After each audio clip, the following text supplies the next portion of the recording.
ബേസിൽ Joseph, Aju Varghese തുടങ്ങിയവർ കേന്ദ്ര കഥാപാത്രമായെത്തി recent തിയേറ്ററിലെത്തിയ ഏറ്റവും പുതിയ മലയാള ചിത്രമാണ് നുണക്കുഴി.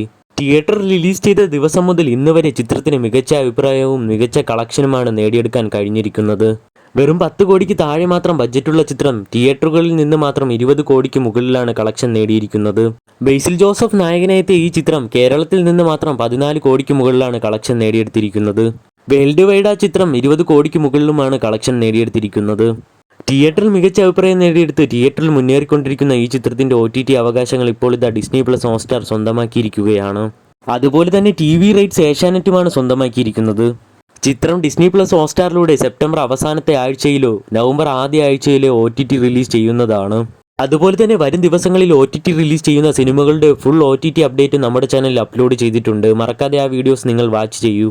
ഇതുപോലെയുള്ള സിനിമ വാർത്തകൾക്കായും OTT അപ്ഡേറ്റുകൾക്കായും നമ്മുടെ ചാനൽ മറക്കാതെ സബ്സ്ക്രൈബ് ചെയ്യൂ.